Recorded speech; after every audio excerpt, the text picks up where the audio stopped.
Hello everyone, this is Nitesh sir. आज हम देखेंगे कि 10th स्टैंडर्ड हिंदी का पेपर कैसे लिखें। और ये उन लोगों के लिए वीडियो है जिनका 40 मार्क्स का संस्कृत और 40 मार्क्स का हिंदी आने वाला है। अगर स्टूडेंट आप चाहते हो कि हिंदी के चैप्टर्स के ऊपर या पोएम्स के ऊपर हम इंपॉर्टेंट क्वेश्चंस का एक वीडियो अपलोड करें तो कमेंट सेक्शन में जरूर लिखिए कि आपको वो वीडियो चाहिए। तो चलिए स्टूडेंट्स, बात करते हैं हिंदी के पेपर की। ये पेपर आने वाला है आपको 40 मार्क्स के लिए और वो भी 2 घंटे के लिए।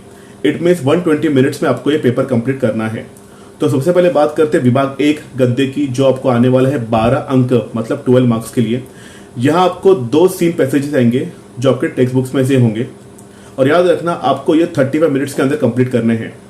तो याद रखना स्टूडेंट, सबसे पहले आपको पढ़ने हैं क्वेश्चंस, फिर जाना है आंसर की तरफ मतलब पैसेज की तरफ। बहुत स्टूडेंट्स क्या करते हैं, सबसे पहले पैसेज पढ़ते हैं, जाने वो की एक अच्छी बात है, पैसेज पढ़ते हैं फिर क्वेश्चन पढ़ते हैं, फिर क्वेश्चन का आंसर ढूंढने के लिए फिर से पैसेज में ढूंढते हो। तो इससे क्या होता है कि आपका टाइम वेस्ट होगा। सो आई विल रिकमेंड सबसे पहले क्वेश्चन पढ़िए फिर पैसेज में उसका आंसर ढूंढिए। ओके। और याद रखना बहुत सारे स्टूडेंट्स पूछते हैं कि एक्टिविटी जो बॉक्स है वो पेंसिल से बना है या पेन से। तो आई विल रिकमेंड दोनों से बना सकते हो, पर फास्ट अगर आपको करना है तो आप पेन से बनाइए, इट्स ऑल राइट। और आपको ये करना है 35 मिनट्स के अंदर कंप्लीट। और याद रखना स्टूडेंट, बहुत सारे स्टूडेंट्स क्या करते हैं कि इसमें क्वेश्चन पूछा जाता है स्वमत बहुत सारे स्टूडेंट्स अवॉइड करते हैं। उनको लगता है ये कौन लिखेगा, हमें तो खुद का पर्सनल रिस्पॉन्स लिखना नहीं आता। तो याद रखना आपको ये नहीं छोड़ना है, क्योंकि एग्जामिनर आपको यही टेस्ट करेगा कि आप या ये स्टूडेंट खुद से स्वमत लिख पाता है या नहीं। ओके। और आपको ये स्वमत कम से कम 5 to 6 लाइन में स्टूडेंट कंपल्सरी लिखना है, मतलब लिखना ही है, आपको ये छोड़ के नहीं आना है बिल्कुल। ओके। फिर बात करते हैं विभाग 2 पद्य, इट मीन्स कविता। आपको आने वाले हैं 8 अंकों के लिए मतलब 8 मार्क्स के लिए। और याद रखना कोई भी 2 पोएम पूछी जाएंगी आपको और ये आपको कंप्लीट करने हैं 30 मिनट्स के अंदर। ओके। याद रखना बहुत सारे स्टूडेंट्स क्या करते हैं, कुछ क्वेश्चंस पूछेंगे उसके आंसर सीधा ऊपर से कॉपी पेस्ट करके लिख देते हैं। अगर आपको क्वेश्चंस आंसर आए तो आपको याद रखना पोएम के आंसर आपको बनाने हैं, ना कि आपको पोएम में से कॉपी करके लिखने हैं, क्योंकि वो गलत माना जाता है। मोस्टली आपको एक्टिविटी बॉक्स आते हैं फिल करने के लिए, तो वो भी ध्यान रख के प्रॉपर तरीके से आपको भरना है स्टूडेंट्स।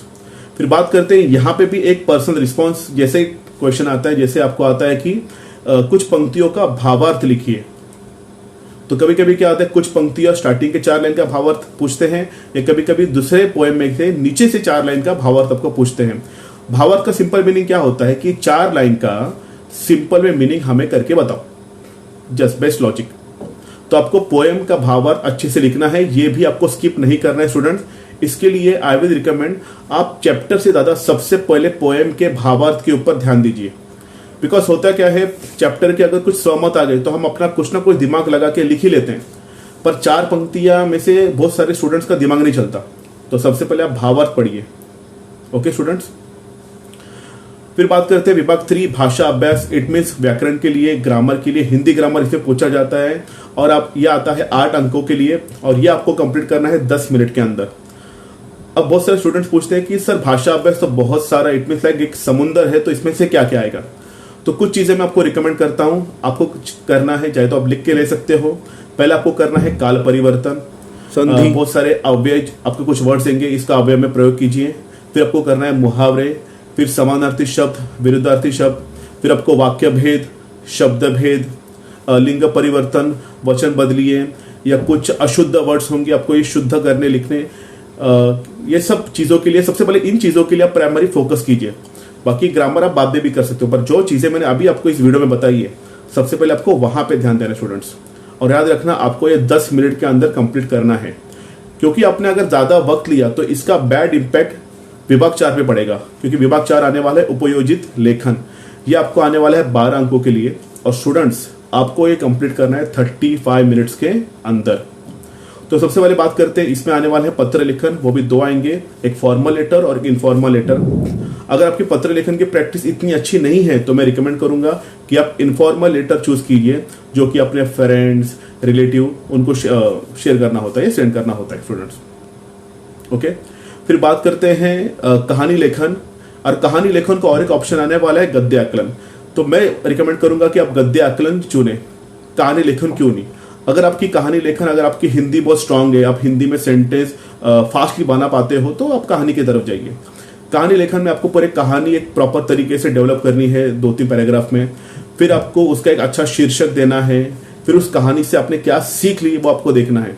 तो क्या होता है, इसमें थोड़ा सा टाइम ज़्यादा जाने का चांसेस होता है। तो मैं आपको रिकमेंड करूंगा कि आप गद्य आकलन कीजिए। गद्य आकलन में होता क्या है, एक पैसेज दिया जाएगा, उसमें से आपको 5 से 6 क्वेश्चन छोटे छोटे बनाने हैं। याद रखना, बड़े बड़े क्वेश्चन मत बनाइए, अवॉइड कीजिए। आपको 5 से 6 क्वेश्चन बनाए हैं और इसमें टाइम बहुत कम लगेगा। तो मैं रिकमेंड करूंगा, कहानी लेखन अच्छी है तो वहां जाइए, पर मोस्टली स्टूडेंट्स आप गद्य आकलन पे जाइए, क्योंकि वहां आपको झट से 4 मार्क्स मिल जाएंगे स्टूडेंट्स। फिर बात करते हैं निबंध लेखन की। निबंध लेखन भी आपको आने वाला है 4 मार्क्स के लिए, और आपको ये कंप्लीट करना है 60 to 70 वर्ड्स में। इट मीन्स लाइक आपको 80% ऑफ योर पेज या 1 पेज भी जा सकते हो। बहुत स्टूडेंट्स क्या करेंगे, 1.5 पेज लिखेंगे, पर याद रखना 1.5 पेज लिखने से एक इशू क्रिएट हो सकता है। आपको आपका पेपर एंडिंग में क्रॉस चेक करने के लिए टाइम नहीं मिलेगा। तो मैं रिकमेंड करता हूं, आप एक फुल पेज लिखिए। अगर आपको बाहर जाना है तो पीछे वाले पेज के 2-3 लाइन लिखिए और स्टॉप कीजिए। और ये सब करने के बावजूद अगर आपने 35 मिनट्स गद्य को, फिर 30 मिनट्स पद्य को, 10 मिनट्स व्याकरण को और 35 मिनट्स अगर उपयोजित लेखन करके अगर आप आए, तो आपके हाथ में 10 मिनट्स बचेंगे और उस 10 मिनट्स के अंदर आप अपना पूरा क्वेश्चन पेपर चेक कर पाओगे कि आपने क्वेश्चन नंबर सही तो डाले हैं ना। ओके स्टूडेंट्स, तो जितनी रिक्वायरमेंट है उतना ही लिखिए और अच्छी तरीके से लिखिए। आई होप आपको ये वीडियो अच्छा लगा होगा। आप ये वीडियो अपने फ्रेंड सर्कल के साथ शेयर कीजिए जो अभी 10th स्टैंडर्ड में है, जिनको हिंदी का पेपर कैसे लिखना है उसमें बहुत सारी दिक्कतें हैं स्टूडेंट्स। अगर आप चाहते हो कि हिंदी के इंपॉर्टेंट क्वेश्चंस, पोएम्स या कुछ चैप्टर्स के ऊपर हम वीडियो बनाएं, तो कमेंट सेक्शन में जरूर लिखना स्टूडेंट्स। मिलते हैं एक नेक्स्ट वीडियो में एक नए चैप्टर के साथ। फिलहाल के लिए बाय।